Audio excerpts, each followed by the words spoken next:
Kita mulai acara pada malam hari ini ya. Monggo posisikan yang terbaik. Siapkan sesuatu yang dapat menemani kalian untuk kelas pada malam hari ini. Alhamdulillah. Bismillahirrahmanirrahim. Assalamualaikum warahmatullahi wabarakatuh. Selamat malam. Salam sejahtera untuk kita semua. Teman-teman apa kabar? Kami ucapkan selamat datang bagi para peserta kelas parenting online yang kami hormati Ustadz Joko Kristianto SPD selaku narasumber acara kelas parenting online. Yang kami hormati pula rekan-rekan panitia penyelenggara dan para peserta kelas parenting online yang berbahagia. Puji syukur kami haturkan kepada Allah Ta'ala atas karunia-Nya kita dihimpun dalam majelis ilmu meskipun secara online. Dan tak lupa sholawat serta salam kita haturkan kepada Nabi kita, Nabi Agung Muhammad Sallallahu Alaihi Wasallam. Nabi yang kita tunggu syafaatnya di yaumul kiamah nanti. Amin. Dengan sangat antusias sekali, perkenalkan saya Hanif yang tentunya akan memandu acara yang sangat luar biasa ini hingga sampai selesai nanti. Dan kita melihat fenomena zaman sekarang banyak pasangan muda yang belum siap menjadi orang tua, sehingga mengakibatkan pola salah asuh bagi anak. Anak menjadi pribadi yang lemah, mudah stres, dan krisis identitas. Diperlukan sebuah pendidikan bagi orang tua agar dapat mengasuh anak dengan baik, mendidik anak sebagai aset bagi masa depan peradaban Islam. Bertolak dari penjelasan tersebut, kami, pengurus perpustakaan keluarga Syamil Al-Maktabah, mengadakan kelas parenting online guna membekali ilmu bagi calon-calon orang tua yang ingin mempersiapkan ilmu menjadi orang tua sejak dini. Ilmu mengenai orang tua dimulai dengan pengarahan tentang menjadi orang tua dan mengenal tumbuh kembang anak hingga usia balik. Maka acara ini ada untuk kalian. Terima kasih yang sudah bersedia join ke kelas parenting online dengan tema utama kita yang akan kita angkat di sesi 3, sesi terakhir pada malam hari ini, menjadi orang tua bagi generasi penuh berkah. Dan pada sesi ini pembahasan yang akan kita angkat adalah anak sebagai berkah orang tua. Dengan pokok pembahasan meliputi fitrah pertumbuhan anak dan kelebihan dan kekurangan anak serta mempersiapkan pertumbuhan anak. Teman-teman akan dapat yang spesial dari pemaparan Ustadz Joko. Semua sudut pandang Islami tentang pemahaman seputar persiapan anak sebagai berkah orang tua. Dan acara ini diselenggarakan oleh Perpustakaan Keluarga Syamil Al-Maktabah, sebuah ruang untuk berekspresi di bidang literasi Islam. Kami mempunyai visi sebagai kalam ilmu keluarga. Dan misi yang kami raih adalah sebagai wadah diskusi seputar literasi dan pendidikan keluarga, serta menghadirkan kembali konsep Islami dari literasi dan pendidikan keluarga. Dari wilayah Boyolali, Jawa Tengah, kami mengucapkan selamat mengikuti. Dan untuk mengawali acara pada malam hari ini, marilah kita bersama-sama membaca umul kitab surah Al-Fatihah. Semoga dengan bacaan surah Al-Fatihah, ilmu yang akan kita pelajari bersama pada malam hari ini menjadi barokah dan manfaat untuk kita semua. Amin ya rabbal alamin. Ala hadihin ya wa kullu ni'matin shalihan nafi'an wa ila hadratin Nabil Mustafa Muhammadin sallallahu alaihi wasallam bisiril Fatihah.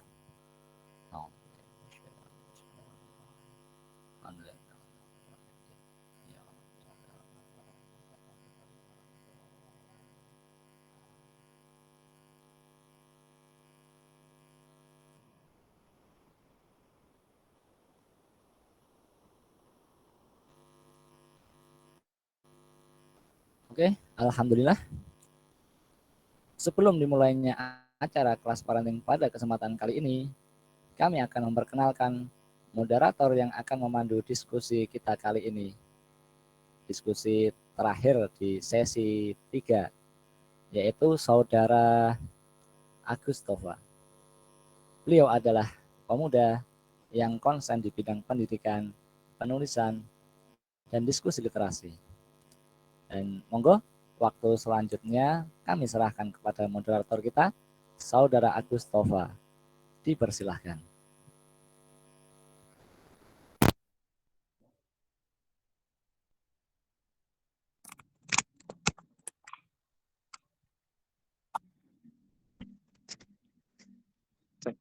Bismillahirrahmanirrahim.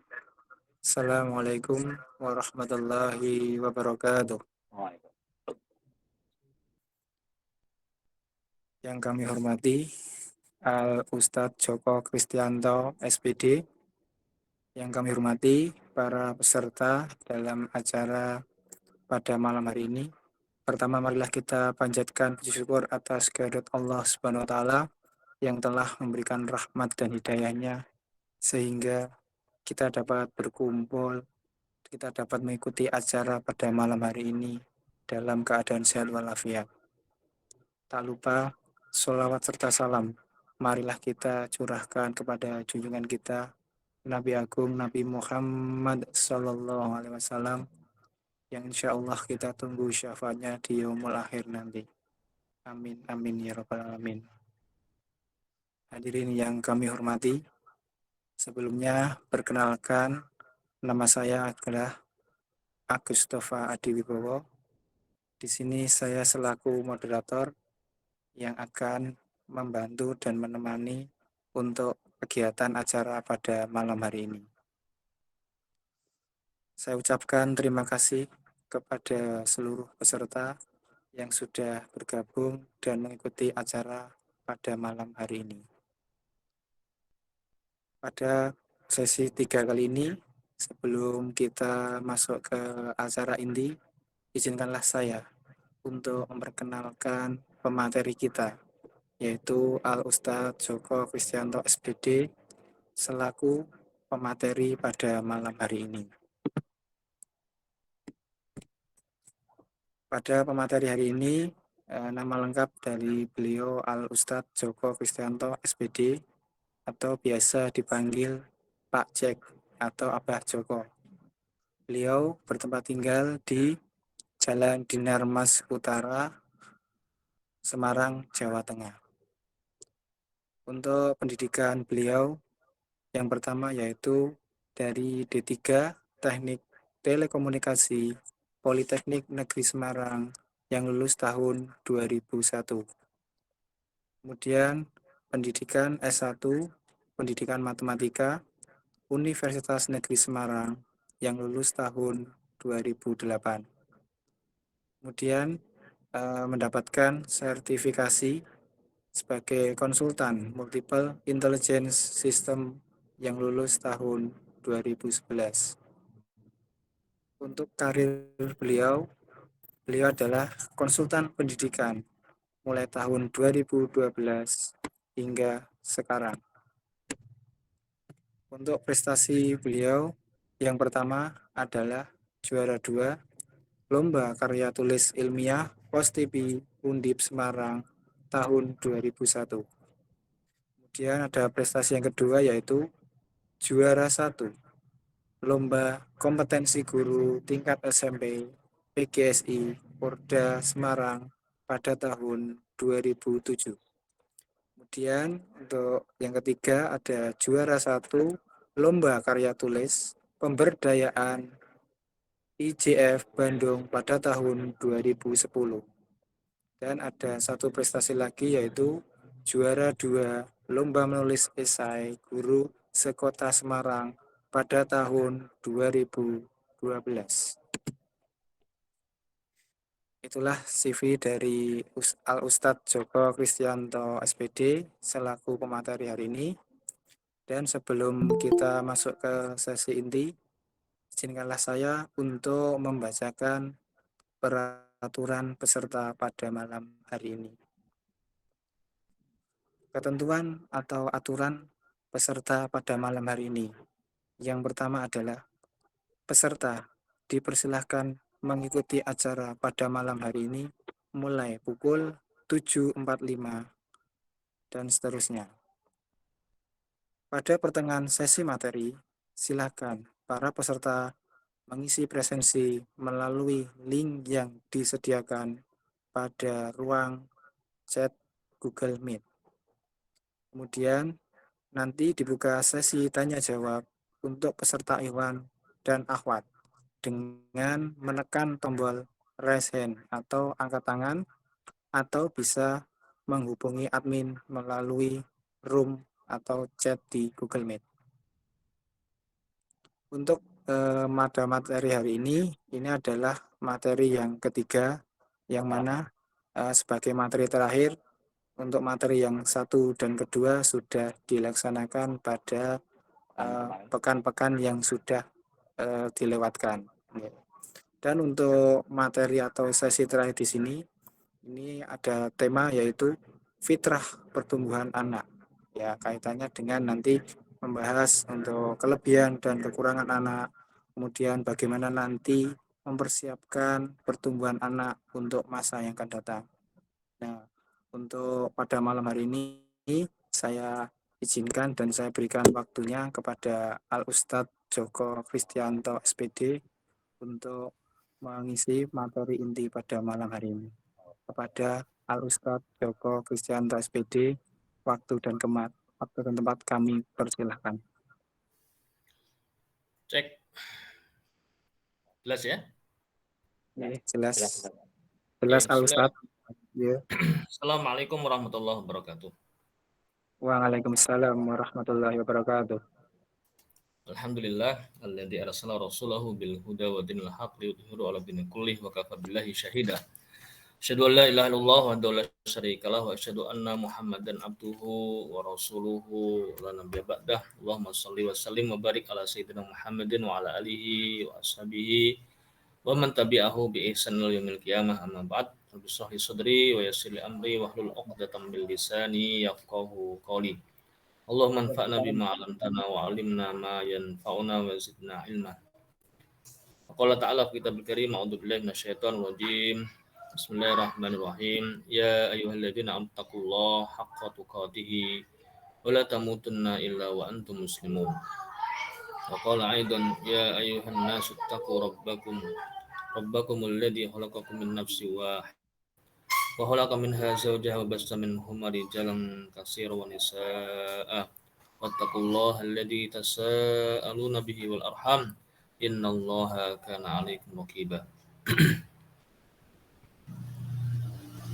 Wa qala aidan wal yahshal ladina law taraku min khalfihim dzurriyyatan di'afan khafu 'alaihim falyattaqullaha wal yaqulu qawlan sadida. Sadaqallahul adzim. Saudaraku rahimakumullah, alhamdulillah, mari terus bersyukur pada Allah dengan syukur yang banyak. Alhamdulillah Allah berikan kita banyak kenikmatan, ya, terutama nikmat iman Islam, juga nikmat kesempatan waktu yang masih diberikan, kita masih bisa bernafas, masih hidup, ya. Dan juga alhamdulillah kita diberikan kesehatan oleh Allah. Dan nikmat-nikmat yang tentu banyak sekali, nggak mungkin bisa kita hitung, nggak mungkin kita bisa sebutkan, ya. Sebagaimana firman Allah, ya, wa in ta'udzu nikmatallah la tuhsuha, ya, jika hambaku ingin menghitung-hitung nikmat yang aku berikan kepadanya, niscaya tidak akan mungkin bisa. Karena itu mari terus bersyukur pada Allah. Kita bersyukur, ya, dengan menjadikan nikmatnya itu sebagai modal, ya, untuk terus berusaha, ya, mengisi kesempatan waktu agar lebih baik, ya, lebih baik terus meningkat, lebih terus, ya, pada ujungnya, ya, suatu ketika kita di akhir, ya, masa di dunia kita, ajal kita datang, maka semoga kita dalam kondisi husnul khotimah, ya. Amin ya rabbal alamin.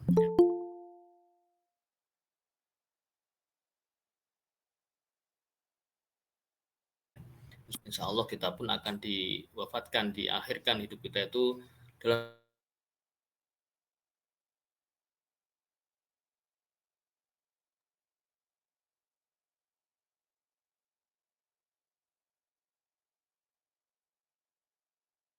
kondisi yang Salam dan salam, mari tak lupa kita terus aturkan ke atas Rasulullah SAW. Semoga mengalir pada keluarga beliau, sahabatnya, dan seluruh pengikutnya hingga yaumil akhir. Insya Allah termasuk kita di dalamnya. Saudara-saudaraku rahmatullah, ya Alhamdulillah kita sampai di sesi yang terakhir, sesi ketiga dari 3 sesi ya di episode ini, yaitu parenting online, pengasuhan anak secara online.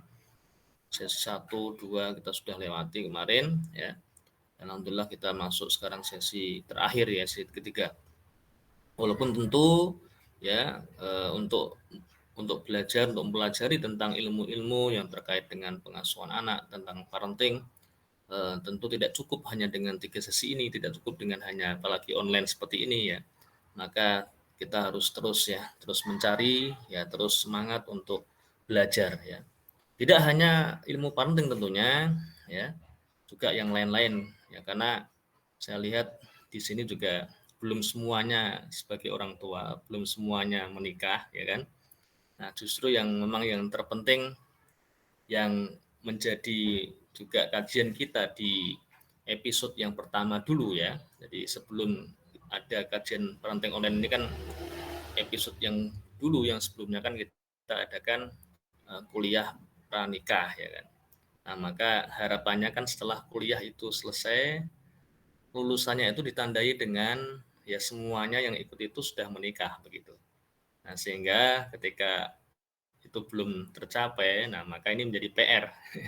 Apakah harus nanti kemudian diremedi ya, diulang kembali kajiannya, mungkin perlu dipertajam dan seterusnya, ya atau bagaimana? Nah ini harus ada follow up, harus ada memang tindak lanjut ya. Jadi biar memang ada hasilnya ya. Jadi dari kajian, jadi tidak hanya kita karena kita ikut kajian, kita ngaji ya, kita mengkaji ayat-ayat Allah itu kan untuk digunakan ya, tidak hanya untuk diamalkan, digunakan, dipraktekkan, tidak hanya untuk koleksi, tidak hanya untuk pengetahuan ya, tidak hanya sebatas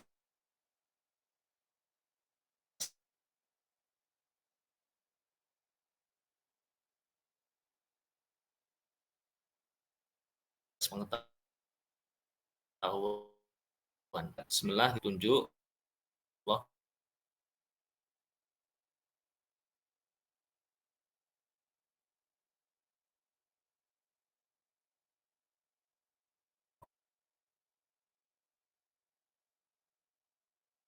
dan dari Rasulullah, tapi kita amal ilmu kemudian amalkan begitu dan seterusnya. Tidak hanya bab ini, tidak hanya bab pengasuhan anak, tidak hanya bab pernikahan, semua hal ya.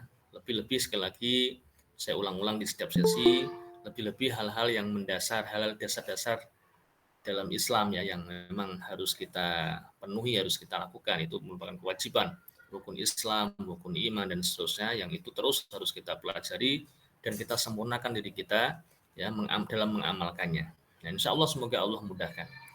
Nah, saudaraku rahimakumullah, jadi sekali lagi saya turut berharap dan terus berharap terus kemudian berdoa semoga yang belum nikah segera menikah ya. Ya, saya yakin secara physically, secara biologis pasti yang belum nikah kalian mesti sudah ada dorongan untuk menikah. Ya, maka segeralah menikah kalau gitu. Segeralah menikah. Kalau bicara umur ya, umur seharusnya ya umur-umur di atas 17 kan. Kalau peraturan pemerintah sekarang itu 18 tahun, 19 tahun ya untuk menikah itu. Maka di atas itu atau usia itu ke atas ya berarti harusnya sudah menikah gitu kan. Nah, kalau kita melihat ke belakang di masa Rasulullah SAW itu para sahabat sudah sangat ideal, bahkan mereka sudah kemudian menikahnya itu di usia yang sangat dini ya, usia muda belia. Jadi usia-usia belasan tadi itu mereka sudah menikah. Dan hal seperti itu seperti yang dulu di episode pranikah saya sampaikan. Jadi hal seperti itu tidak hanya zaman dulu, zaman Nabi atau 1000 tahun yang lalu ya, 1400 tahun yang lalu terjadi. Tapi di zaman-zaman orang tua kita ya,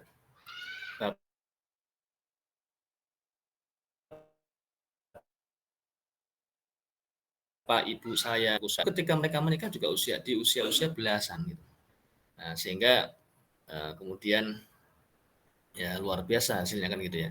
Maka ini perlu kemudian. Nah, kemudian untuk yang sudah menikah, nah ini saatnya yang tepat, memang ini materi-materi ini adalah materi yang sangat tepat untuk kemudian menjadi bekalan kita untuk bagaimana kita berikutnya nanti, yaitu ketika hadir di tengah-tengah kita atau bahkan dari awal memang kita sudah mengajukan pada Allah seperti apa ya keturunan yang kita harapkan ya, dan seterusnya. Nah, seperti di materi kita hari ini insya Allah saya beri judul ya, saya beri judul di situ, mendidik anak mengabadikan amal kebaikan, yaitu berdasarkan satu hadis yang masyhur ya, yang sudah kita sering dengar saya yakin ya, bisa ditampilkan, silakan materinya sambil ditampilkan. Rasulullah SAW pernah bersabda ya, idza mata ibnu Adam ya, jika mati ya anak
nah, ketika eh, atau tentu berharap kemudian kita anak keturunan kita itu menjadi anak keturunan yang menjadi orang-orang yang bisa memberikan kemanfaatan yang tentunya yang panjang, yang luas, yang tak lekang oleh waktu, tak putus oleh waktu, kan begitu ya. Tentunya kita berharap begitu ya. Ya kalau ingin kemudian atau mengetahui bagaimana bentuknya nyatanya itu ya seperti hanya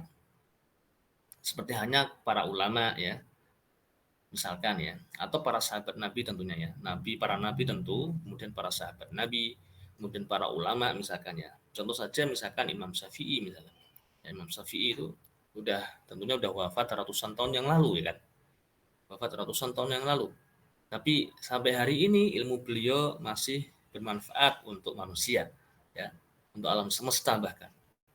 Dan barangkali sampai waktu yang akan panjang ke depan masih bermanfaat.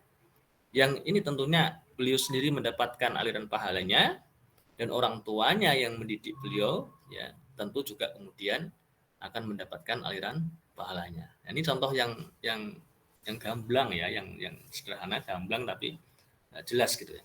Nah itu. Itulah gambarannya, ketika punya keturunan anak, maka punya peluang untuk mengabadikan amal kebaikan ya kita. Nah, barangkali kemudian ada yang bertanya, yang ini menjadi bagian akhir sesi kemarin ya. Terus bagaimana Pak dengan yang kemudian yang terkendala ya, atau kemudian lama sudah menikah tidak kunjung punya anak dan seterusnya. Nah, tentu ya jangan putus asa ya. Sekali lagi jangan putus asa, terus kita berharap pada Allah, terus kita berusaha juga ya dengan berbagai cara-cara yang tentunya yang diperkenankan ya. Maka insya Allah ya, insya Allah kita pun suatu ketika bisa mendapatkan keturunan insya Allah. Baik, kita akan masuk ke materi kita pada malam hari ini ya. Ada 4 hal ya. Ada 4 hal tema ya. Ada 4 subtema yang ingin saya sampaikan. Yang pertama, kembali kita akan mempertajam tentang anak inden ya, yang saya sudah singgung ini sejak awal ya, sejak sesi 1, sesi 2 kemarin juga beberapa kali saya singgung. Nah, coba kita akan lebih mendalam tentang hal ini. Monggo silakan.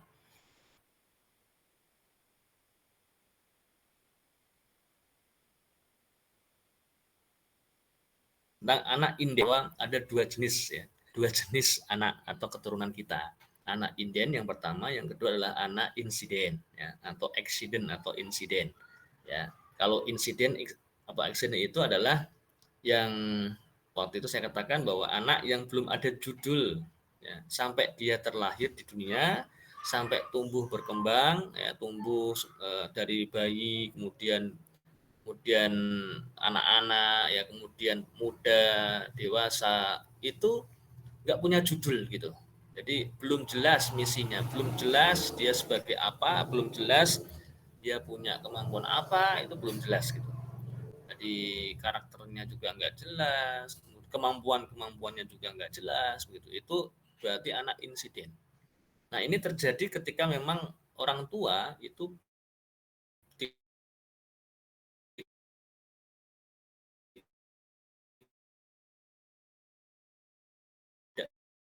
siap ya. Itulah yang kita perlu sadari, perlu pahami, dan jangan sampai terjadi kembali. Karena sudah banyak barangkali di dunia sekarang ini ya, anak-anak yang hasil dari insiden ini gitu ya.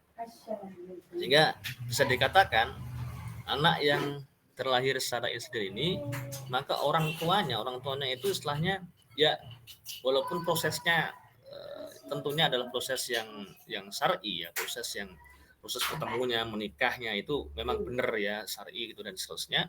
Maka ya dia istilahnya pahala, kayak dapat pahala bersenang-senang aja, bersenang-senang yang halal, yang sah gitu. Tapi karena nggak ada judul tadi, maka ya anaknya juga nggak bawa judul, nggak punya judul gitu, karena belum dijuduli tadi. Nah, maka itulah anak insiden. Nah, kita tidak kehendaki seperti itu ya. Kita berharap setiap anak yang terlahir ya, dari rahim seorang ibu yang muslim, apalagi yang mukmin, apalagi, maka semuanya itu ya harus sudah ada judulnya ya, sehingga kita nggak akan kesulitan nanti mencari pengganti, mencari orang-orang yang menggantikan yang hari ini gitu ya, yang ditampil. Contoh misalkan untuk mencari pemimpin itu kita nggak akan susah. Untuk mencari pengusaha yang membela Islam, pengusaha yang kemudian bisa membiayai ya kebutuhan umat gitu, itu nggak akan susah ya. Mencari ulama-ulama itu nggak akan susah. Kenapa? Karena setiap ibu ya, setiap rahim ya, ibu itu kemudian ya, bahkan sebelum menjadi ya barangkali janin pun itu sudah dijuduli sebelumnya. Nah, bagaimana contohnya, bagaimana realnya? Nah, seperti yang juga sudah saya singgung di sebelumnya ya. Next, yaitu Rasulullah SAW sendiri ya. Rasulullah SAW sendiri, beliau itu menjadi contoh nyata bahwa beliau adalah anak indennya Nabi Ibrahim alaihissalam ya. Itu beliau akui, ana dakwatu Ibrahim wa busra Isa. Aku adalah doanya Nabi Ibrahim. Nah, doa ini yang dimaksudkan dengan tadi yang dimaksudkan ini bahasa, saya pinjam bahasa guru saya Ustaz Anwar Jufri ya, ketika dulu menerangkan tentang keturunan itu memang seperti itu. Jadi ada 2 anak itu tadi, anak inden dan anak insiden. Nah, ini saya duplikasi, saya pakai, saya gunakan istilah itu. Nah, jadi Nabi Muhammad beliau mengakui sendiri bahwa beliau itu adalah anak indianya Nabi Ibrahim gitu. Nah, maka ini contoh yang konkret. Nah, yang dimaksudkan doanya Nabi Ibrahim itu di mana? Ya, doa itu adalah ada di Al-Baqarah ayat 129. Ya.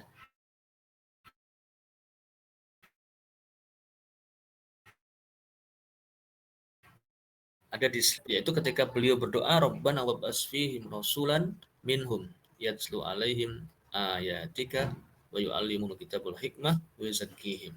Jadi beliau minta pada Allah diutus ya seorang rasul, seorang rasul ya di mana? Waktu itu tentunya adalah di Jazirah Arab, tepatnya lagi di Mekah. Di tanah Mekah saat itu. Jadi beliau mohon begitu pada Allah ya. Bahkan kemudian beliau sampaikan ciri-cirinya yang dikehendaki atau kompetensi bahasa kita sekarang, kompetensi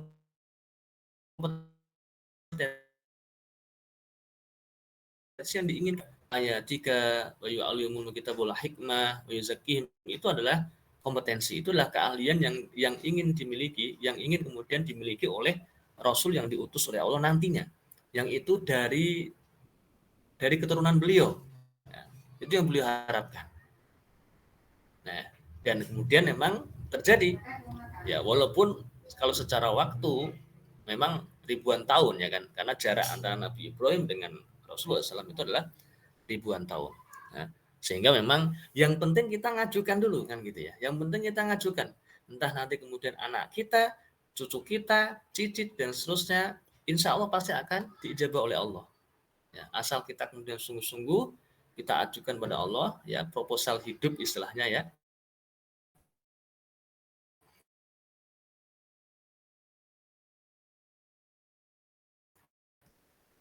Kita ajukan bagi Allah maha pengabul doa. Itu kita harus yakini betul. Nah, gitu ya. Baik, next. Jadi itu contoh nyata ya dari tentang anak inden. Nah, secara umum orang tua itu biasanya ketika ditanya tentang ya anaknya gitu ya, pengennya anaknya seperti apa gitu kan, maka secara kompak tuh orang tua akan menjawab ya saya pengen punya anak yang soleh gitu, soleh solehah tentunya ya, saya pengen punya anak yang soleh. Nah soleh di sini ada dua macam ya, kita harus pahami bahwa soleh itu ada dua macam.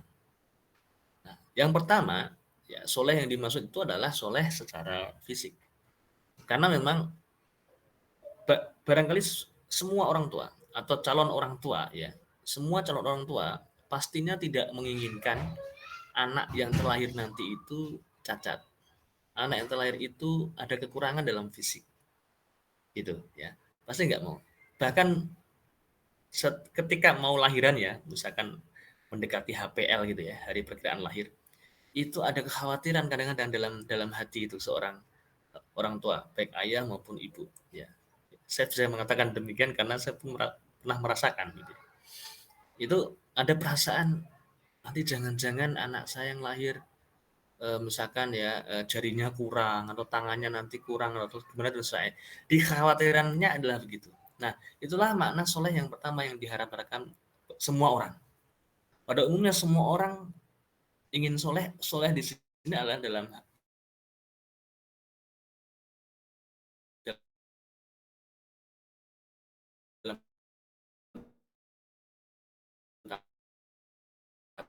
adalah yang seharusnya kita harapkan, kita wujudkan bahkan di keturunan kita semuanya. Itulah tidak hanya bab fisik, solehnya tidak hanya bab fisik, tapi ya karakternya, ya amal perbuatannya, ya semuanya. Yang ada contoh yang nyata yang sudah diberikan oleh Allah untuk semua manusia, yaitu adalah para nabi. Ya, karena para nabi itulah orang-orang manusia terbaik, ya level 1 ya, yang paling baik itu terbaik itulah para nabi. Ya, next. Ya. Nah, soleh yang pertama tadi bisa kita lihat dalilnya ada di Al-A'raf ya, Al-A'raf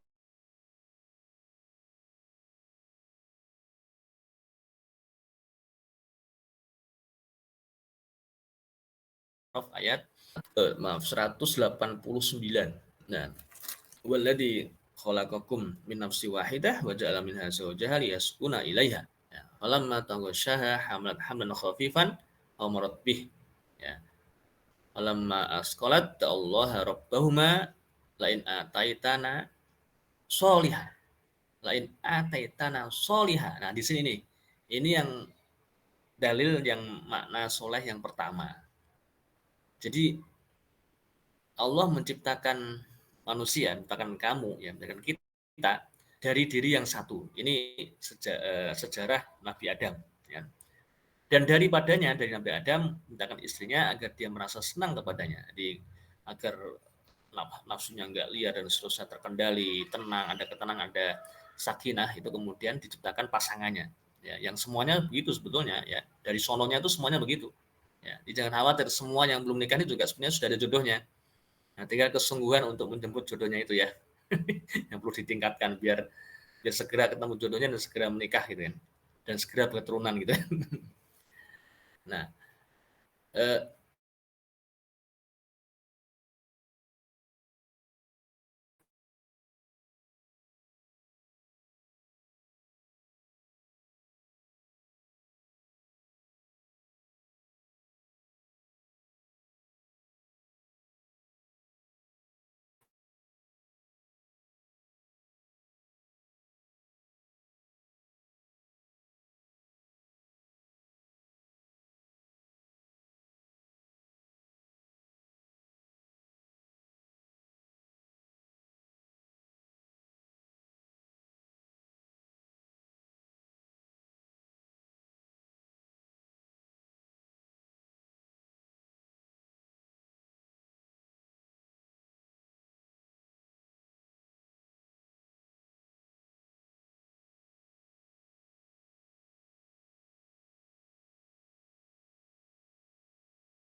ayat yang 190 ya, di situ nggak saya cantumkan, bisa nanti disimak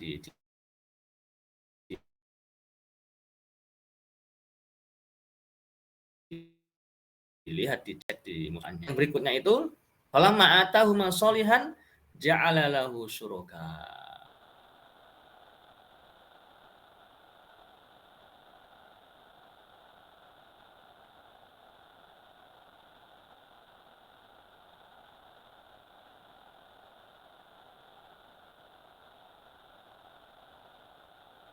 Bima atahu yang telah dianugerahkan tadi ya, lahu syuraka fima atahuma. Jadi ini gini maksudnya. Jadi ketika anak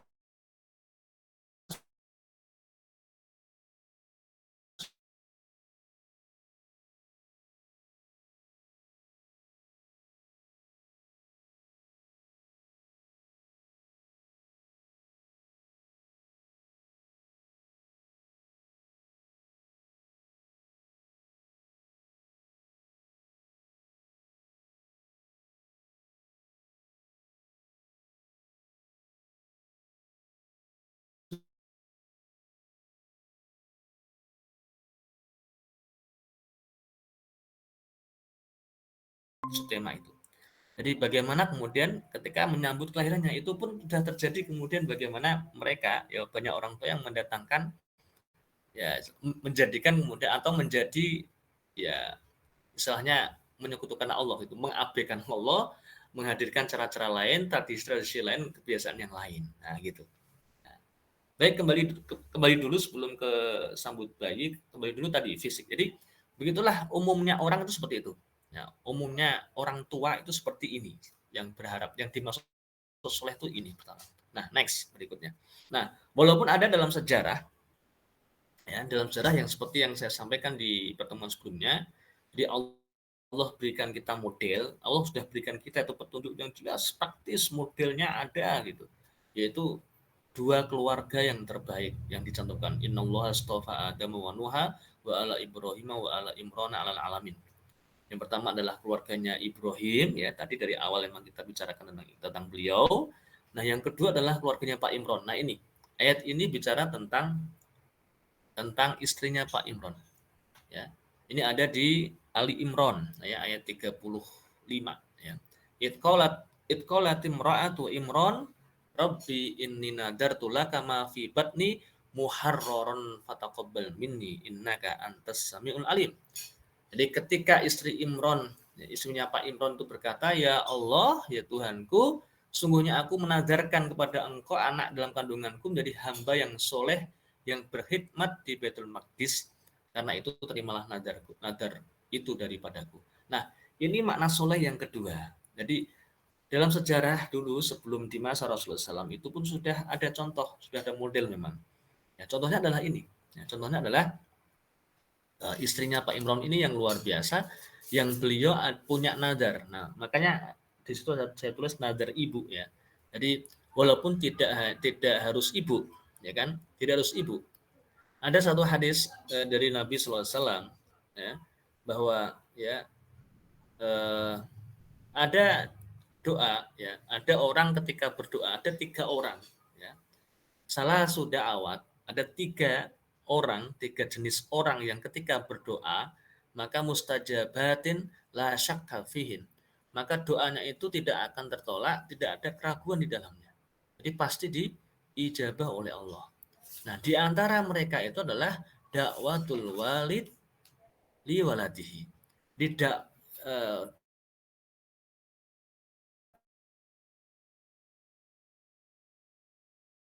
doanya ya Allah oleh Allah, pasti dikabulkan oleh Allah. Nah, itu adalah garansi dari Allah loh, garansi dari Allah langsung ya, lewat lisan Rasulullah SAW tentunya ya di hadis ya. Maka ya, kita perlu perlu yakini hal itu. Nah, sebagainya kemudian Ibu Hana ya, istri Pak Imran itu namanya Hana. Bu Hana, walaupun nggak disebut namanya di sini ya, tapi kita bisa cari di kitab tafsirah tentunya ya. Saya dapatkan juga di kitab sirah. Nah, ini istrinya Pak Imron ini kemudian memberikan contoh yang luar biasa, yang luar biasa. Jadi beliau ketika hamil tua, kemudian beliau bernazar, beliau bermohon pada Allah, berdoa pada Allah agar anak yang dikandungnya itu nanti menjadi muharraro, menjadi pemakmur Baitul Maqdis gitu. Jadi orang yang hamba yang soleh, dan inilah soleh yang khusus ya. Kalau tadi soleh umumnya itu, makna soleh secara umumnya itu lebih ke arah ke fisik.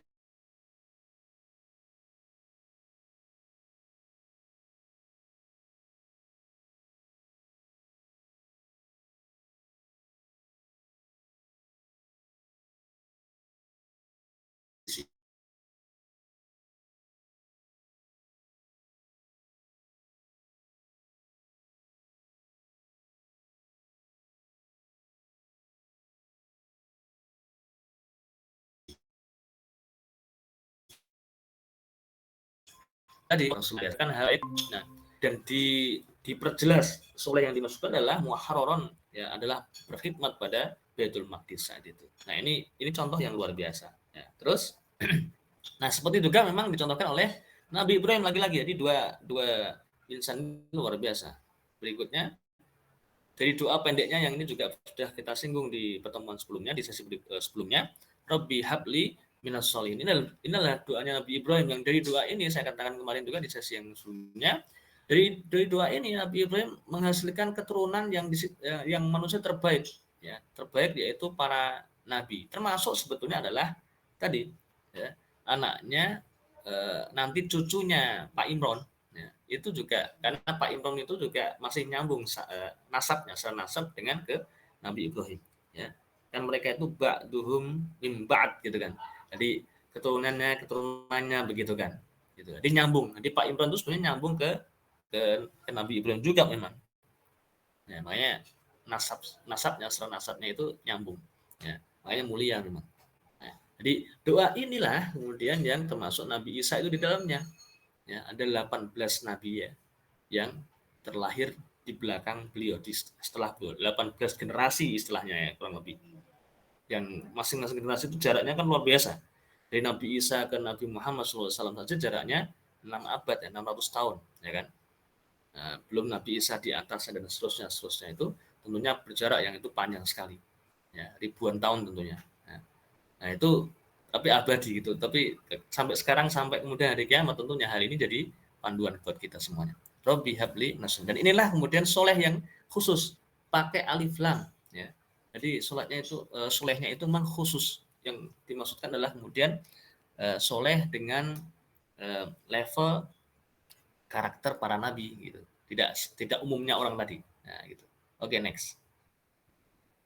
Nah, lebih khusus kemudian adalah doa Nabi Ibrahim yang disampaikan pada Allah yang doa ini kemudian menghasilkan kemudian Nabi Rasul terakhir baginda Rasulullah SAW yang tadi saya sampaikan di awal.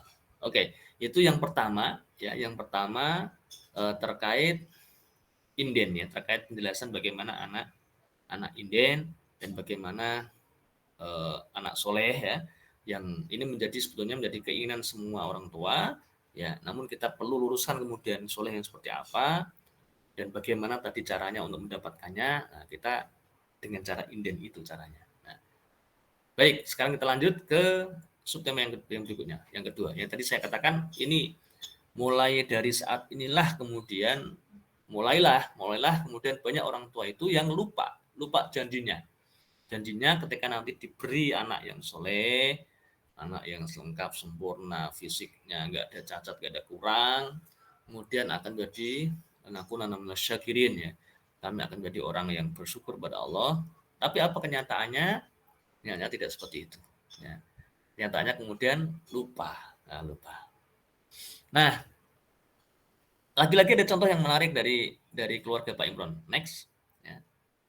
Yaitu ketika kemudian istri Pak Imron melahirkan, falamma wada'atha qalat rabbi inni wada'tuha unsa.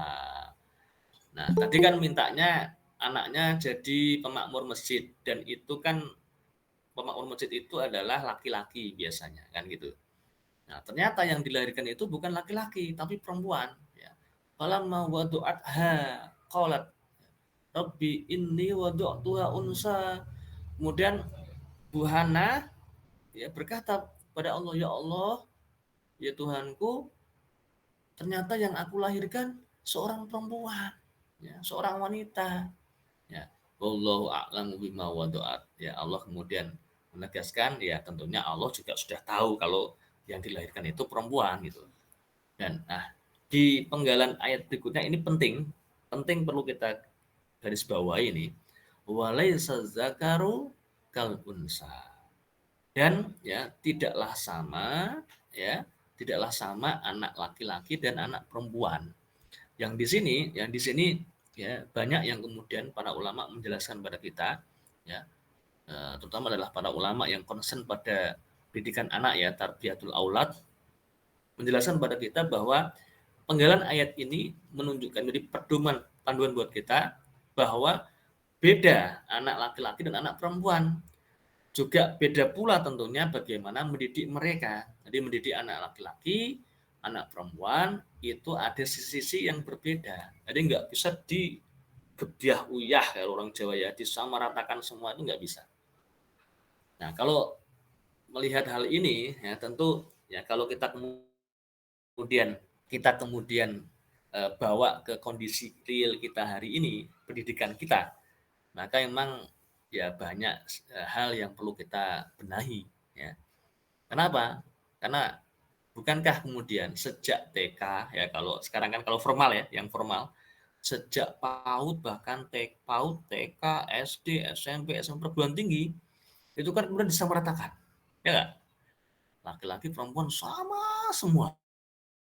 Ya enggak? Nah, itu kalau formal begitu. Nah, ini yang menjadi menang bagi kita. Makanya wajar ketika kemudian hasilnya kemudian ya yang laki-laki juga nggak bisa maksimal menjadi laki-laki ya, nanti ketika dewasa, ketika kemudian mulai membangun keluarga juga menjadi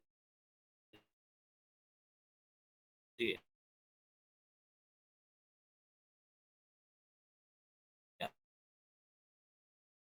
harusnya menjadi bisa optimal pun nggak di rumah full kemudian mengurus robatul bait ya, itu pun kadang-kadang gagap ya, karena memang di proses pendidikan yang dilaluinya itu nggak pernah dapat ilmu-ilmu yang khusus memang untuk wanita, ilmu-ilmu yang tadi untuk laki-laki, untuk khusus laki-laki itu kurang. Karena semua disamaratakan, dapatnya sama, kurikulumnya sama gitu kan. Nah, ini PR besar tentunya buat kita semuanya. Ya, karena untuk membenahi ini butuh luar biasa nih usaha yang ya kita perlu kemudian terus ya melakukan luar biasa ini. Banyak PR memang kita. Ini saja hal ini saja ini banyak PR. Nah, yang kemudian kita kembali ke bab menyambut kelahiran. Nah, ini yang bagus dari dari Bu Imran berikutnya ini. Wa ini samaituha Maryam. Nah, kemudian sesungguhnya ya aku ya istrinya Pak Imron di sini menamainya dia Maryam. Nah, jadi beliau beri nama Maryam. Ya, tentu dengan ilham Allah ya, dengan petunjuk dari Allah. Kemudian yang bagus lagi adalah wa inni u'iduha bika wa dzurriyyataha minasyaitonir rajim.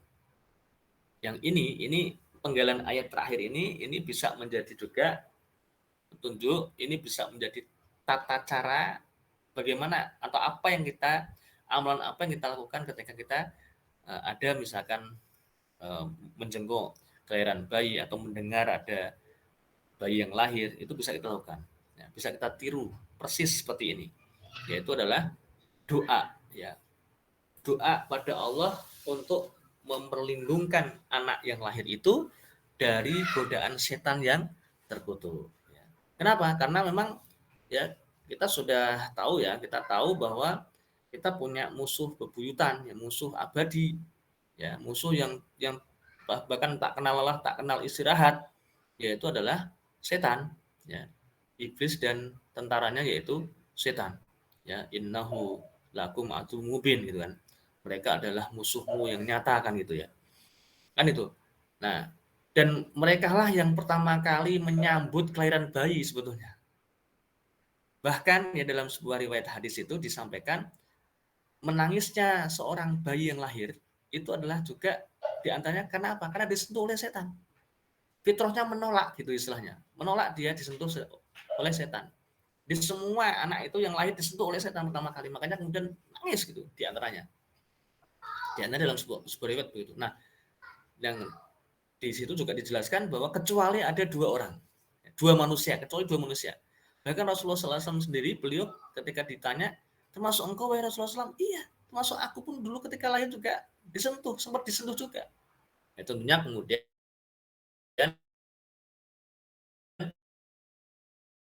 Rasulullah SAW beliau kan begitu. Ya, tapi sempat tersentuh gitu kan, sempat tersentuh. Dan karena itu pula tentunya kita kalau kita hubungkan dengan sirah nabawiyah ya, sejarah kehidupan Nabi SAW, kita tahu nanti di usia sekitar 4 tahun kan beliau kemudian mengalami pembedahan pertama kan begitu ya, oleh kaum malaikat kan itu. Nah kembali ke tadi, kecuali dua orang yang tidak tersentuh. Siapa mereka? Pertama adalah Maryam, dan yang kedua adalah putranya Maryam. Jadi itu hanya dua manusia itu tidak tersentuh, dan itu adalah berkah ya, berkah dari doanya Bu Imron.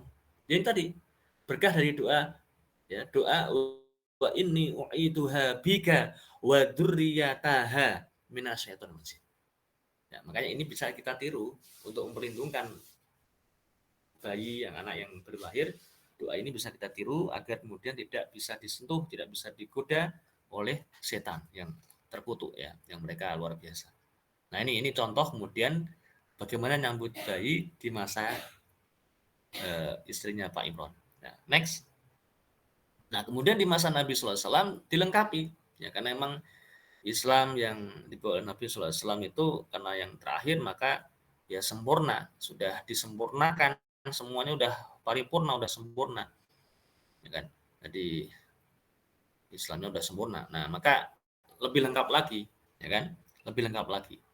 Banyak riwayat hadis yang memberikan dasar-dasar kita, petunjuk kepada kita tentang bagaimana beliau Nabi SAW menyontohkan kepada kita, memberikan contoh, mengajari kita tentang bagaimana menyambut kelahiran bayi. Ya, di antaranya misalkan ada hadis dari Abu Musa, ya. Dia berkata, ya, ketika anak saya lahir, saya kemudian bawanya kepada Nabi SAW. Nah, kemudian Nabi SAW beri nama. Jadi ada pemberian nama, ya kan? Ada pemberian nama, dan memberi nama ini bukan hal yang sepele, kan? Nama itu enggak sepele ya. Ada apalah arti sebuah nama kan gitu ya, ada gitu. Nah, ternyata nama itu penting. Ya, dalam Islam ya atau ajaran Nabi SAW pada kita tentang nama itu penting. Penting sekali.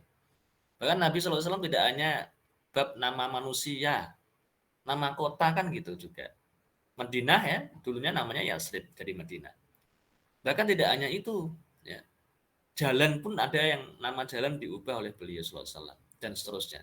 Nah, apalagi lebih-lebih manusia gitu kan. Maka ya beliau sangat concern. Nah, maka ketika Abu Musa waktu itu anaknya lahir dibawa ke Nabi, maka Nabi pun memberikan nama Ibrahim. Ya, ya seperti halnya juga beliau sendiri ya, salah satu nama putra Rasulullah SAW juga adalah Ibrahim, ya kan. Nah, selain memberi nama, kemudian mentahnik. Nah, ini hal tahnik ini satu hal kebiasaan Nabi SAW menyambut kelahiran bayi yang hari ini barangkali sudah banyak orang tua yang tidak mengenalnya. Tidak mengenalnya. Ketika ditanya barangkali apa itu? Apa itu tahnik? Ya, tahu tahnik, tahu istilahnya aja enggak, apalagi mempraktekkannya gitu. Nah, maka kita harus tahu, kita harus cari tahu. Nah, mentahnik itu adalah kalau Nabi SAW belum melakukannya, beliau mengunyah kurma. Ya. Kurma dikunyah, maka kemudian yang sudah dikunyah itu kemudian dioleskan di langit-langit. Di langit-langit sang bayi itu. Ya, dioleskan gitu. Nah, ini kalau ditinjau banyak tinjauan itu ya secara medis, secara macam-macam pun tentu ada banyak manfaat. Ya. Dan kita memang sangat yakin apa-apa yang datang dari Allah, dari Rasulullah SAW, itu pasti ada manfaat di dalamnya. Ya, kalaupun kita belum tahu, belum sampai, ya mungkin belum sampai ilmu aja. Tapi ketika sudah kemudian terbuka, nah itu baru kita ya tahu. Nah, jadi ada beri nama, ada tahnik. Nah, kemudian di hadis yang lain yang bersumber dari Aisyah radhiyallahu anha, Rasulullah SAW memerintahkan para orang tua agar berakikoh 2 ekor kambing untuk bayi laki-laki dan seekor kambing untuk perempuan. Hadis riwayat Tirmidzi dan ia mensahihkannya. Jadi ada juga kebiasaan akikah. Nah, ini pun sama, ini pun di saat-saat sekarang ini di masa sekarang kita ini. Ini kadang-kadang pemahaman tentang akikah ini juga kurang pas ya karena memang kurang diilmui lagi ya. Jadi kadang-kadang mereka kemudian mengadakan syukuran gitu ya, syukuran tapi kemudian ya sekedar kayak beli ayam dan seterusnya. Nah, padahal sudah ada panduan yang jelas. Akikoh ya yang menyembelih kambing gitu kan, di menyembelih kambing untuk akikoh gitu kan. Nah, walaupun alhamdulillah ya sekarang juga banyak jasa-jasa akikoh juga banyak sekarang ya. Mungkin di jalan-jalan itu kalau kita lihat itu banyak spanduk, banyak MMT tentang akikah itu banyak ya, banyak sering tertempel itu banyak. Nah, ini alhamdulillah secara siar ini sudah bagus. Oke, next. Nah, saya rangkumkan secara singkat ya, nanti bisa masing-masing bisa kita cari penjelasan dan dalilnya. Karena waktu ya, kita persingkat, kita cepat dikit. Nah, ada beberapa amalan. Yang pertama, azan, iqomah, tahnik. Ini berurutan ya. Ada adzan, diadani, diikomahi, kemudian ditahnik tadi. Ya. Kemudian nanti setelah itu ya hari ketujuh, ya itu adalah dicukur rambutnya, ya dipelontos gitu. Kemudian nanti ditimbang rambutnya itu, disedekahi kurang lebih itu, atau ya lebih baik dilebihkan sedekah itu. Karena kalau hanya itu ya kan sedikit sekali ya. Mungkin kalau di kurs rupiah ya tidak banyak nanti, nggak sampai 100.000 gitu kan sedekahnya. Nah kalau bisa kan kita sedekahi dengan ya yang besar kan bagus malah. Terus beri nama itu biasanya adalah hari ketujuh memang. Nah, kemudian yang akikah ini bisa hari ke-7, bisa kelipatannya, bisa hari ke-14 dan seterusnya. Ya, kalau misalkan secara ekonomi wah kalau nggak mungkin ya istilahnya tidak harus di hari ke-7 kan tidak harus. Akikah bisa nanti kemudian ketika. Nah, hanya memang perlu karena ini panduan dari Rasulullah SAW kita perlu melakukan itu. Nah, gitu ya. Ini secara umum ya, secara ringkas tentang bagaimana cara nyambut. Kalau mau kajian benar maka memang harus ini bisa menjadi satu sesi sendiri sebetulnya menyambut kelahiran bayi ini. Bisa nanti insya Allah kalau misalkan dikehendaki dikembangkan lagi. Oke, next ya, kita ke subtema yang berikutnya. Nah ini sesuai dengan tema pokok ya tentang fitrah anak. Ya next langsung masuk ke materi. Nah ada beberapa ya di sini saya cantumkan ada garis besar ada tiga fitrah yang saya munculkan di sini. Ada tiga hal terkait kajian kita tentang fitrah itu. Ya, kalau di hadis ya, yang sudah masyhur juga sudah dikenal ya, kullu mauludin yuladu alal fitrah ya kan. Bahwa setiap anak, setiap bayi yang dilahirkan itu adalah terlahir dalam kondisi fitrah kan gitu ya. Membawa fitrah dalam kondisi fitrah itu kan suci itu ya. Ya, fa'abawahu. Nah, ini yang menjadi memang perhatian kita. Rasulullah SAW menegaskan, yang menyatakan, dan orang tuanya lah yang kemudian menjadikan anak itu nanti ya entah kemudian jadi Yahudi kah atau kemudian ya Nasrani kah ya atau Majusi kah, itu orang tuanya ikut andil gitu, ikut andil. Nah, ini memang yang harus jadi perhatian setiap orang tua muslim, terutama kita harus perhatian betul terhadap hal ini. Kita nggak boleh abai ya. Kalau kita kemudian abai, kita kemudian biarkan anak udah biar tumbuh sendiri gitu, udah kita nggak mau tahu, kita los gitu ya istilahnya, bebaskan gitu ya, liberal itu, kita bebaskan gitu istilahnya, dan kita permisif, kemudian udah apa aja yang dilihatnya, apa aja yang dilakukannya, kita nggak mau tahu gitu, pokoknya kita tak serahkan ke Gusti Allah gitu. Itu tentunya kurang tepat kalau seperti itu, karena ada unsur tadi, ada unsur peran orang tua yang cukup besar untuk bisa pengaruhi, bahkan bisa menjadikan anak itu ya terganggu fitrah imaniyahnya. Nah, ini fitrah yang pertama adalah fitrah imaniyahnya. Kenapa? Setiap bayi yang lahir, setiap manusia, setiap anak itu sesungguhnya sudah membawa fitrah iman sebetulnya. Ya.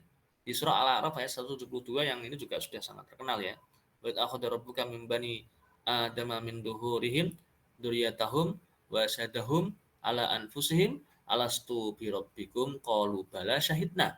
Ya, dulu di alam arwah ya, semua ruh-ruh manusia itu ketika masih berkumpul di alam arwah itu, termasuk kita tentunya ya, maka Allah sudah pernah mengambil perjanjian, alastu birabbikum qalu bala syahidna. Maka secara serempak ya, secara refleks gitu ya, secara refleks itu kan, ini akhlak berarti kan gitu ya, sekaligus akhlak juga kan berarti. Itu kemudian menyatakan membenarkan qalu bala syahidna, benar kami yang menjadi saksi gitu. Nah, termasuk kita di dalam tentunya. Nah, dan ini dijadikan oleh Allah sebagai nanti kemudian hujah ketika nanti di hari kebangkitan, ketika Allah kemudian menanyakan, loh kok kamu begini? Kalau ada kemudian yang mengatakan bahwa kami tidak tahu, kami tidak tahu, bukankah dulu pernah dipersaksikan? Nah gitu, itu jadi hujah nantinya. Ya. Sesungguhnya kami orang-orang yang lengah terhadap hal ini. Ya, itu diakui nanti kemudian, oh iya benar. Ya. Next. Nah, selain kemudian fitrah imaniyah ini, ada takdir yang juga dituliskan oleh Allah ya untuk setiap manusia yang akan lahir, bahkan karena masih di dalam perut, masih di rahim ketika takdir itu tertulis. Ada 4 hal ya kan. Rizki wa ajalihi wa amalihi, kemudian juga ya sakyun au sa'idun gitu kan. Nanti di akhirnya ada dia, apakah dia celaka atau dia bahagia kan gitu. 4 hal ini. Nah, mungkin ada sekelas yang bertanya, Pak, jodoh di mana Pak? Gitu ya.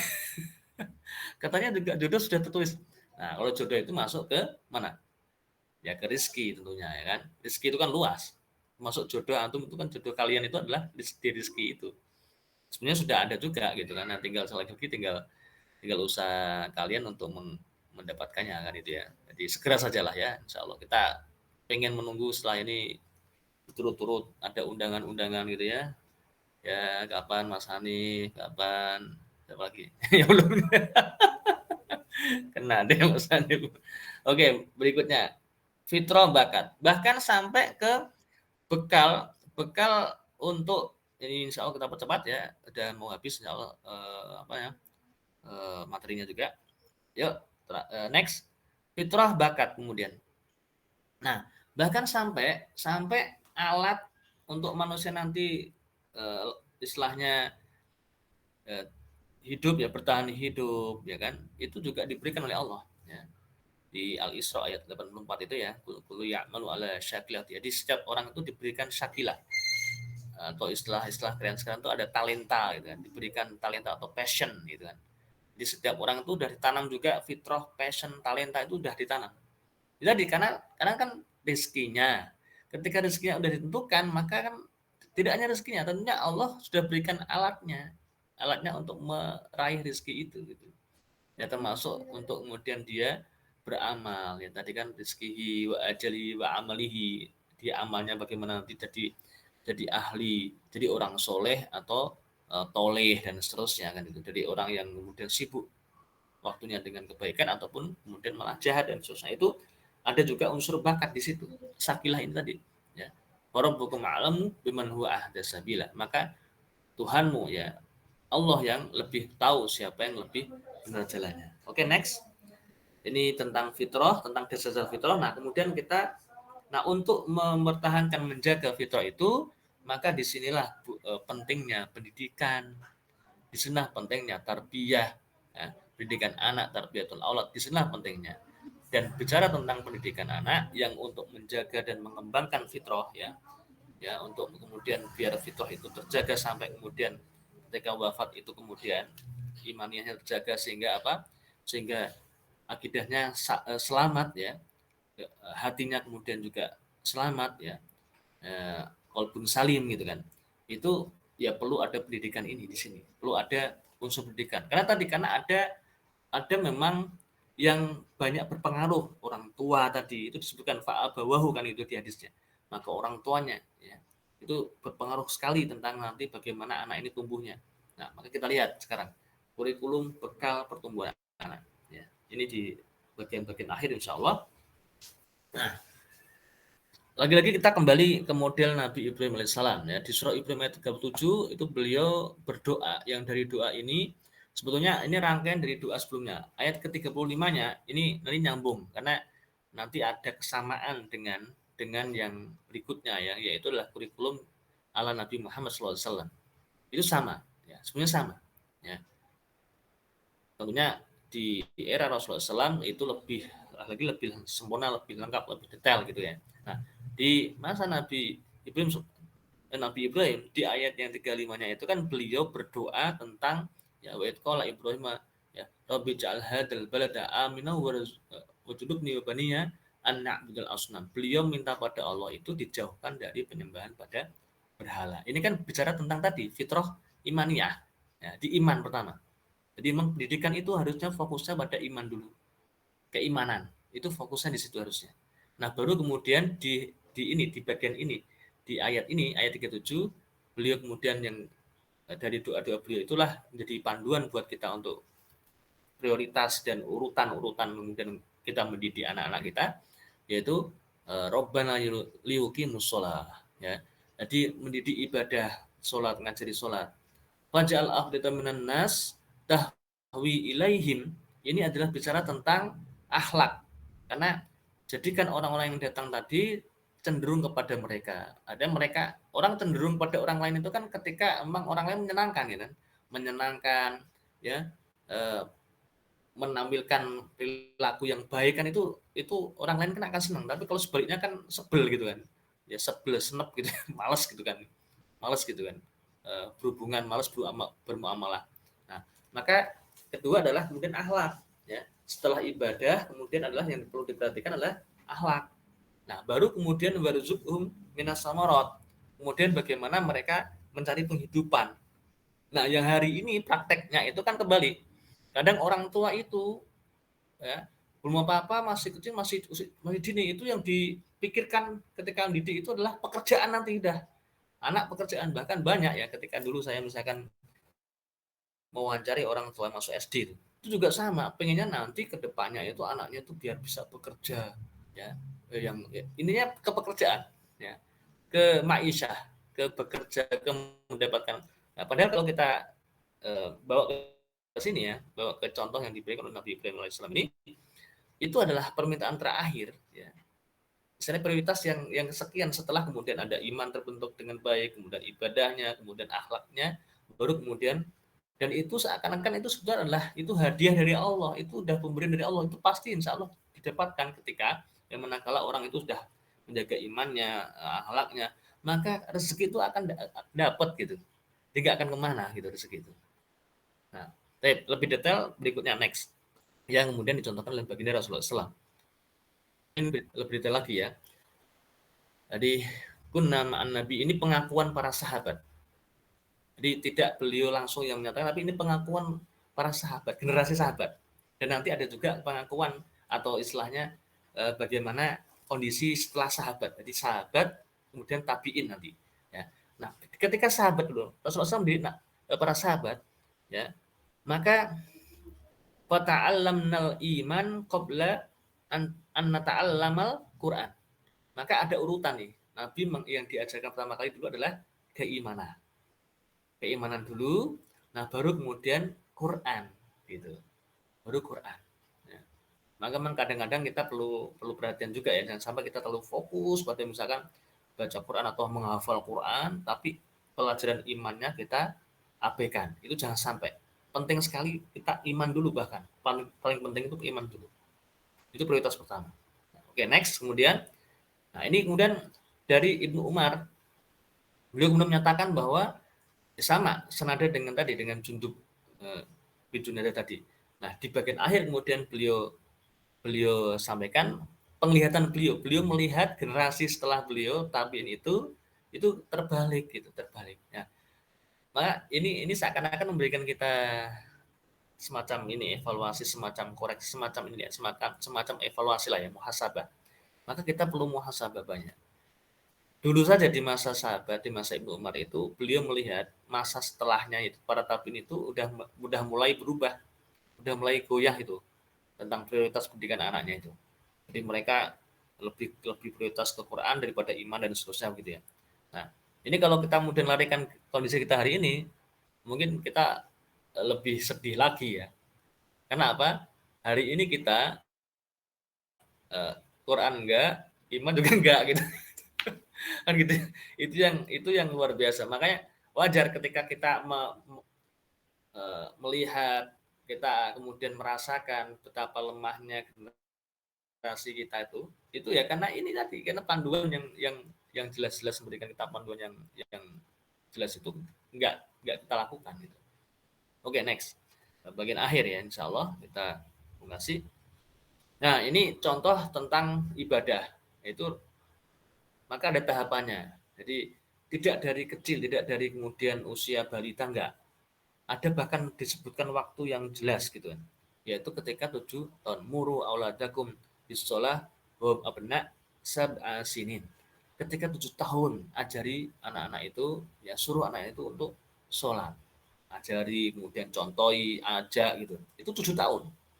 Maka ketika masih PAUD ya, maka jangan jadi prioritas dulu tadi, iman dulu yang kita perlu banyakin gitu. Itu kita tanamkan banyakin iman, akhlak dan seterusnya itu kita banyakin. Karena akhlak itu juga istilahnya kayak ini ya, kayak wujud iman gitu ya. Adanya iman itu mudah memunculkan akhlak kan gitu ya. Pada Allah, pada Rasulullah, pada manusia, pada hewan, pada tanaman dan seterusnya kan begitu. Nah, untuk ibadah kewajiban seseorang pada Allah nanti itu tadi ada tahapannya. Umur 10 tahun sampai 10 tahun ada tahapan di sini 10 tahun. Nah, dari 10 tahun ada nanti sampai balik itu secara usia ya. Secara usia para ulama sepakat itu 15 tahun paling lambat. Bisa dimulai 9 tahun.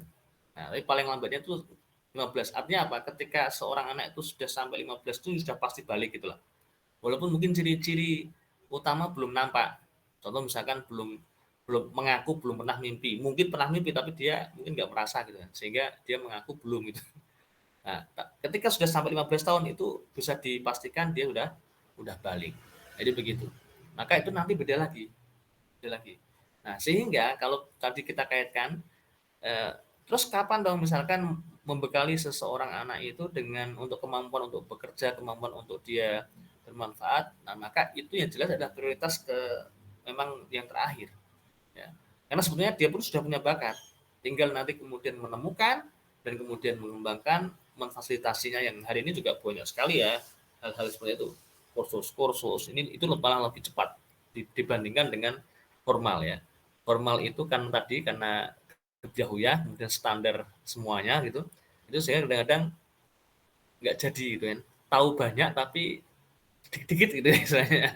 Sehingga nggak jadi apa itu kurang jelas gitu. Maka kalau yang fokus itu justru akan jelas. walaupun tidak formal ya. Tapi kalau dia fokus di satu bab, satu hal itu justru akan lebih luar biasa. Oke, terakhir kesimpulannya ya, dari kurikulumnya itu adalah ini. Ada 6 konten kurikulum pendidikan anak dalam terminologi Islam ya, dalam Islam. Pertama adalah yang paling penting adalah pendidikan iman, ma'rifatullah, mengenal Allah, mengenal malaikat. Ini rukun iman ya, menguasai rukun iman, terampil dalam rukun iman, memahami, terampil ya. Kemudian yang kedua ya, kemudian akalnya tumbuh. Jadi nanti ketika balik itu memang benar-benar balik. Balik itu tidak hanya biologis tapi juga akal juga. Hari ini itu biologis tok, akalnya kurang. Ya, akalnya masih jauh gitu ya.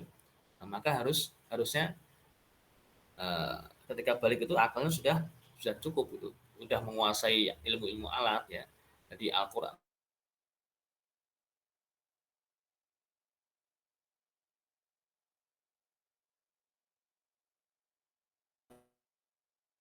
nilai Al-Qur'an, menguasai bahasa juga itu. Ibadah dan seterusnya. Oke. Tapi begitu, ini waktunya luar biasa. Tadi juga kayaknya mulainya kita juga agak molor tadi ya. Maka ini juga selesainya agak molor nih, hampir setengah 10. Biasanya kita selesai jam 9, 9:04, ini hampir setengah 10 nih. Oke ya, saya kira itu. Aku lupa itu satu laku. Assalamualaikum warahmatullahi wabarakatuh. Wassalamualaikum warahmatullahi wabarakatuh. Alhamdulillah. Terima kasih kami ucapkan kepada Al-Ustaz Joko Kristianto SPD yang telah memberikan materi yang sangat lengkap hari ini. Dan untuk sesi selanjutnya dan untuk mempersingkat waktu, ini ada beberapa pertanyaan dari para peserta. Ini ada titipan pertanyaan dari peserta ya, Al-Ustaz. Ini akan saya coba untuk membaca satu persatu. Satu dulu. Oke, yang pertama dulu ya, tentang konsep belajar iman sebelum belajar Quran. Itu contohnya bagaimana? Oke ya, jadi untuk pelajaran iman itu lebih banyak memang ke dialog, ke diskusi. Yang diskusi itu adalah memang tidak lepas dari nilai-nilai yang ada di Quran dan tentunya ada di Sunnah ya. Itu yang tersampaikan ke anak. Misalkan bicara tentang apa, itu kemudian kita menyampaikan walaupun tentu tidak dengan bahasa Quran begitu ya, letterlek atau tidak tekstual begitu, tapi secara makna itu kita ambil dari situ. Ya, contoh misalkan ketika Nabi SAW dalam sebuah riwayat ya, beliau banyak kemudian dalam kisah-kisah itu beliau berjalan-jalan dengan anak-anak kecil gitu ya, itu misalkan jalan kemudian beliau ngobrol dengan mereka. Pernah suatu ketika di kendaraan, kemudian beliau berpesan atau menyampaikan ya, wahai gulam, wahai anak kecil ya, jagalah Allah, pasti Allah akan menjaga. Ifadillah yafatka, jagalah Allah maka Allah akan menjagamu ya. Ini adalah menanamkan konsep-konsep iman. Jadi konsep-konsep iman kan itu di Allah ya, kemudian menyampaikan tentang malaikat Allah, tentang hal yang gaib kan. Di antaranya adalah ada malaikat, ada Allah, ada malaikat dan seterusnya. Nah, itu dengan kalau caranya itu konsepnya begitu dan caranya banyak dengan dialog. Yang di sini memang banyak sekali orang tua, ya termasuk mungkin juga saya juga masih kurang ya, masih kurang banyak sekali tentunya. Kita kurang ilmu betul itu. Maka ini perlu kita banyak belajar. Ya. Kalau bicara nilai-nilai Quran itu sebetulnya misalkan di juz amma ya, di juz yang terakhir di surat pendek itu pun banyak sebenarnya nilai-nilai yang bisa kita jadikan sebagai bahan-bahan pendidikan anak. Itu banyak sekali sebetulnya. Ya surat-surat kul misalkan ya, al-ikhlas, kemudian al-kafirun, kemudian al-falaq, dan itu banyak kalau kemudian kita kaji itu banyak sekali. Ya tentu detail tentang jawaban yang pertama ini tentunya kita perlu buka sesi sendiri ya, kita perlu buka ada sendiri untuk kemudian kita eksplorasi nilai-nilai Quran dan nilai yang kita jadikan bahan orang tua. Maka dari sini tentunya kalau sisi praktisnya kemudian maka wahai para orang tua ya, memang tingkatkanlah interaksi kita dengan Quran gitu. Tingkatkan biar kita nanti dapat inspirasi banyak dari Quran itu sebagai bahan untuk kemudian menanamkan keimanan pada anak-anak kita. Nah, saya ingin memberikan contoh yang kebalikan gitu ya. Contoh kebalikan begini. Sering orang tua sendiri yang sebetulnya menghadirkan ketakutan-ketakutan yang tidak jelas kepada anak, ya kan? Gitu. Yang harusnya ketakutan itu harusnya tidak pada selain Allah gitu kan. Harusnya pada Allah takutnya kan itu. Maka seringnya kemudian orang tua itu menghadirkan ketakutan lain. Nah, misalkan contoh misalkan ya.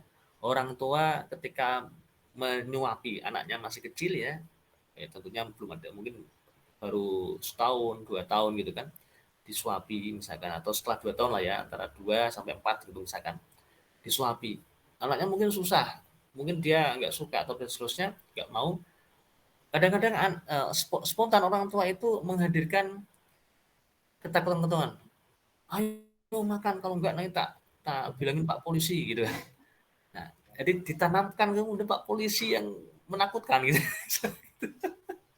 maka si anak itu pada tahap berikutnya pertumbuhannya sangat mungkin anak itu nanti akan sangat ketakutan kalau melihat Pak Polisi. Dia ada seragam dan coklat itu udah trauma, takut itu bisa juga seperti itu. Ya, saya pun pernah mengalami hal seperti itu, bahkan di tetangga depan rumah saya itu pernah mengalami seperti itu. Jadi ibunya sering menjadikan saya sebagai kayak nakut-nakuti anaknya gitu. Sehingga anaknya itu kemudian takut sama saya. Di melihat saya itu udah takut sekali itu. Itu begitu. Nah, ini mengganggu fitrah imaniyah anak tadi. Anak yang fitrahnya itu anak nggak ada rasa takut tuh sebetulnya ke hal-hal seperti itu nggak ada. Tapi karena dihadirkan oleh orang tua, hanya orang tua jadi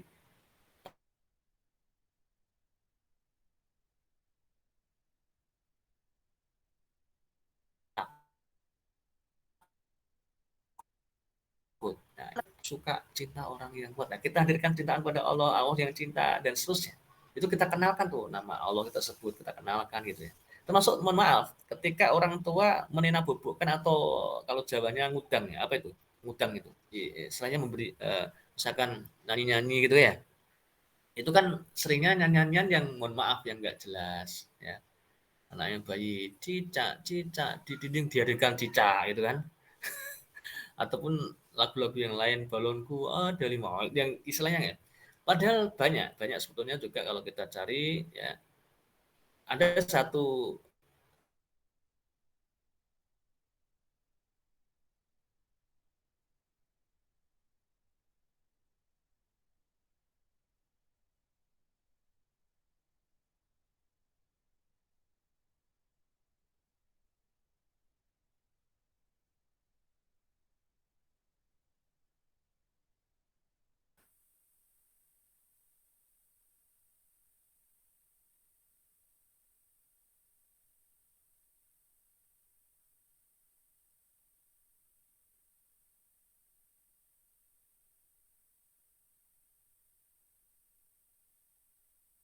yang kedua ya carut marutnya sistem pendidikan Indonesia baiknya ke depan menurut Ustadz bagaimana dan kalau orang tua nyekolahkan anak kemana ya ya sudah kita tidak perlu kemudian menyalahkan mana-mana ya. Ya, tadi saja kita kita berusaha untuk terus kembali ke petunjuk Allah dan petunjuk Rasulullah SAW. Tadi misalkan untuk anak-anak kita, untuk keturunan kita, itu kita mulai dari tadi mengajukan permohonan pada Allah. Bahkan termasuk kalau kita masih kebingungan kita pengen mohon apa untuk anak-anak kita, ya mohon pada Allah ditunjukkan, ya Allah berikan aku petunjuk ya, untuk bisa mohon padamu apa yang gitu itu nanti biar diberikan oleh Allah petunjuk. Tapi gambaran paling gampangnya kayak tadi yang hadis yang dari awal di awal sekali tadi saya sampaikan ya hadis yang sudah kita kenal semua ya ada 3 amalan yang tidak putus ya nah, maka anak-anak kita bisa kita gambarkan anak-anak itu kita itu menjadi bagian dari 3 itu. Satu, orang yang banyak sedekah jariahnya yang bisa sedekah jariah yang wakaf ya bahasa lainnya itu kan orang yang punya harta ya kan maka bisa kita mohon pada Allah itu anak kita itu jadi pengusaha nomor wahid dunia kan gitu ya bayangkan ada seorang tokoh non muslim yang mereka itu tiap hari ya dari hasil usahanya itu bisa untuk bangun rumah ibadah satu tiap hari. Bayangkan kalau itu seorang muslim, seorang mukmin, ya, dia bisa kemudian membangun satu masjid tiap hari di manapun tempatnya. Ya. Yang kita hari ini, mohon maaf nih ya, orang Indonesia kebanyakan itu malah bangga ketika dapat lingkungannya, RT-nya, tempatnya, bangga dapat bantuan dari Qatar, dari Arab, itu dari Uni Arab, itu bangga sekali. Masjidku, nggonku wapi, masjidku bagus, besar, dapat bantuan dari kota, itu bangga. Padahal harusnya kalau kita mau berpikir ya, harusnya kita malu. Jauh-jauh orang Qatar, orang Arab itu nyumbang kita. Dan terus apa? Peluang amal, harusnya itu peluang amal kita diambil sama mereka gitu loh. Nah, maksud saya begitu. Maka harusnya kita berdoa, anak kita nantilah yang akan bangun masjid di 1000 masjid misalkan, atau 1 juta masjid di Indonesia, atau bahkan tidak hanya di Indonesia, di Asia misalkan begitu ya, atau di dunia. Nah, itu contohnya kemudian bagaimana orang tua mohon pada Allah begitu. Maka dengan sendirinya nanti setelah itu, nah ada satu hal saya lupa saya sampaikan sejak awal tadi, harusnya yang diajarkan Ustadz Anwar ke saya ya, ke kami ya, yaitu tentang makna surat Al-Fatihah yang selalu kita baca tiap hari minimal 17 kali. Ya, Alhamdulillahi Rabbil Alamin. Alhamdulillah Rabbil Alamin, segala puji bagi Allah Rabbil Alamin. Ya, Rabb Alamin, Rabb alam semesta. Rabb itu adalah pendidik alam semesta, dan termasuk kita dan anak-anak kita. Maka ya Allah sebetulnya murabi terbaik, pendidik terbaik, guru terbaik itu ya memang Allah langsung. Nah, maka sekali lagi jangan sampai kita menghadirkan sebetulnya Allah, tapi harusnya kita jaga betul ya, jaga betul biar anak ini memang benar-benar dekat nanti sama Allah, agar mendapatkan langsung petunjuk dari Allah, dibimbing oleh Allah. Nah, itu kita mulai juga dari kita, termasuk sampai ke bab teknis, misalkan menjaga makanan mereka dengan sampai tidak halal gitu misalkan, dan seterusnya. Itu penting sekali. Nah, untuk menjamin nanti mereka selalu dibimbing oleh Allah, dididik oleh Allah gitu. Nah, kalau mau nyekolahkan kemana? Ya tadi, kalau pendidikan formal pada umumnya itu sudah tadi sama rata, disamaratakan, sama aja. Nah, maka kalau mau cari ya coba cari yang memang termasuk misalkan secara kurikulum itu bedakan antara laki-laki perempuan, coba cari. Itu kalau ada luar biasa itu. Nah, sebetulnya kayak kurikulum pondok pesantren itu sudah mengakomodir itu.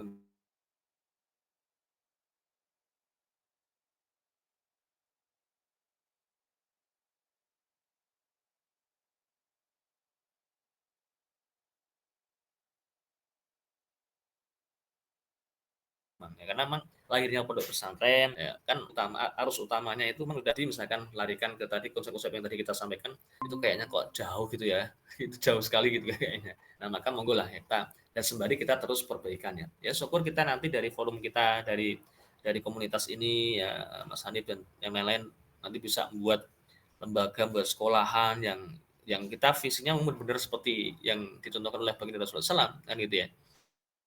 Ya kalau susah buat formal ya buat non formal enggak apa-apa. Nanti misalkan butuh ijazah ya buat persamaan aja enggak apa-apa gitu. Toh persamaan juga diakui kan begitu ya.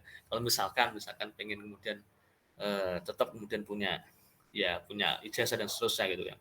Kalau enggak ya sekarang kan memang enggak penting sebetulnya kan gitu ya.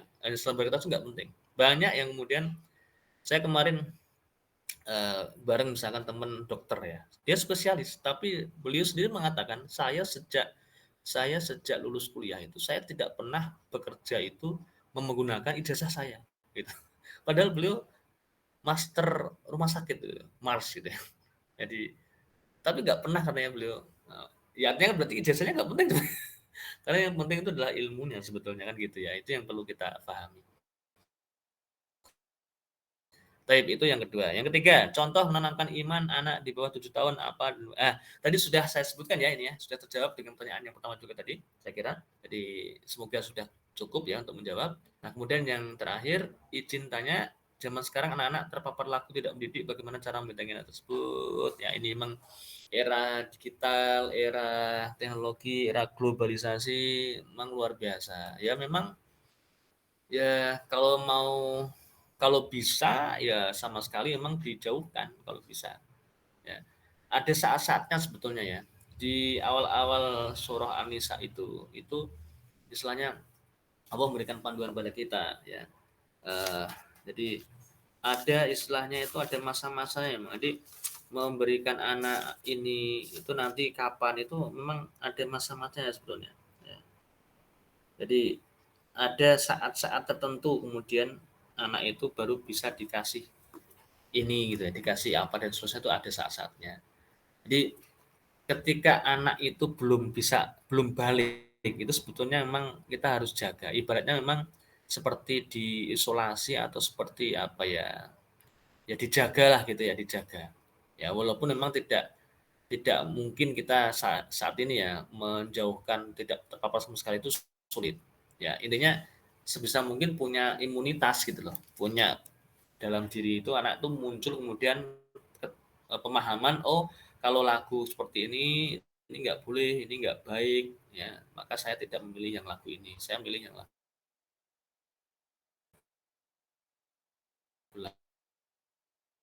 lain.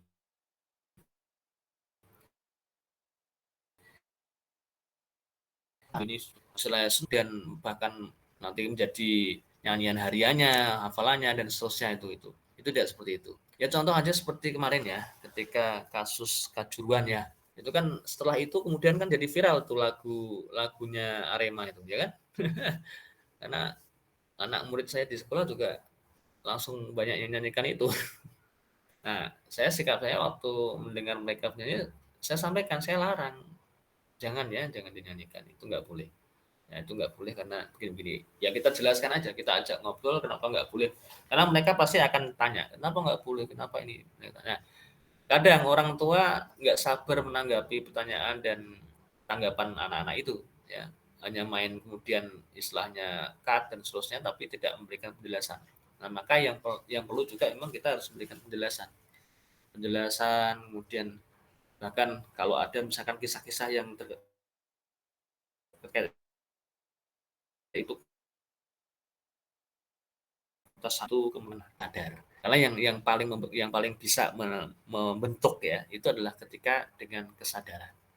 Kalau dengan terpaksa, dengan by system atau dengan pembiasaan pun kadang-kadang itu bisa hilang dalam seketika. Itu manakala memang tidak dengan sadar.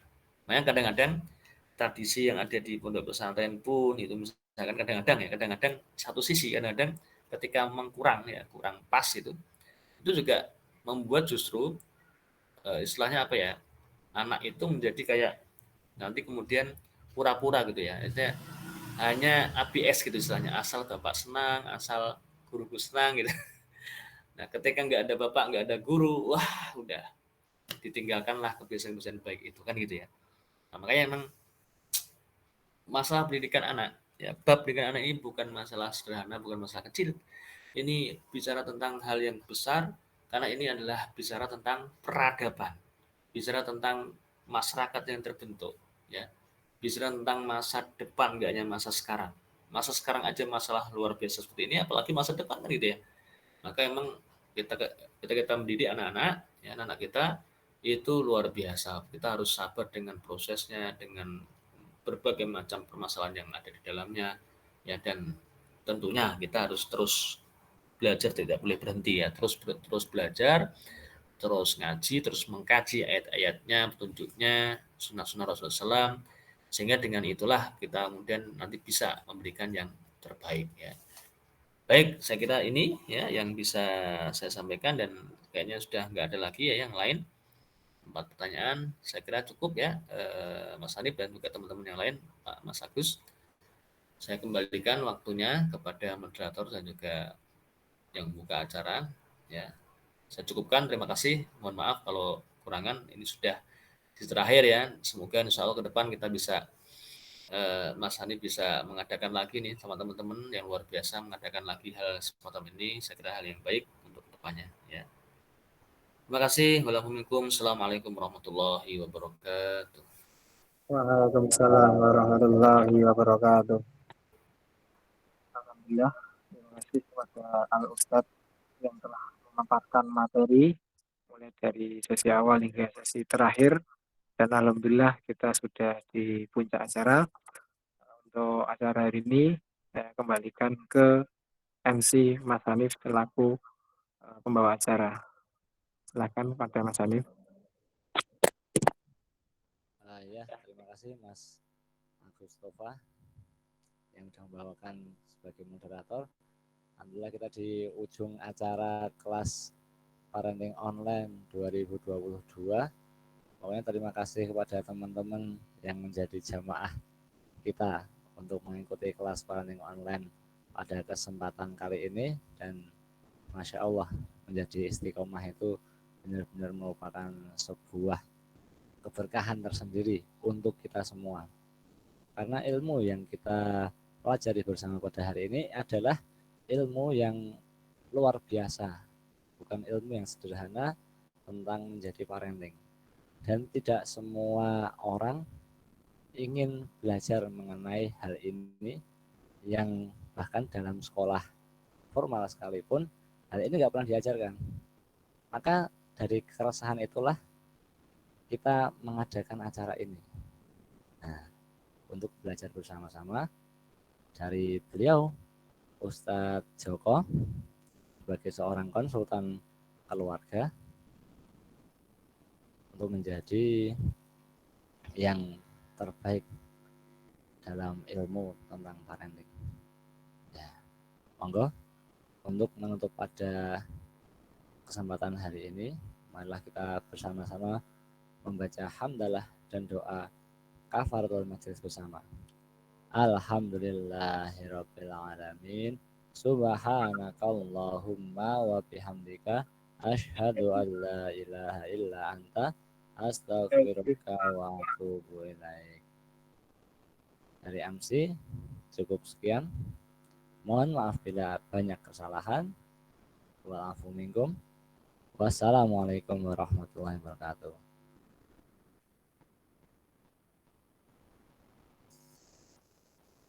Monggo dilanjut sesi foto bersama. Yang mau menampilkan layar, monggo bersama-sama berfoto. Yuk. Operator siap.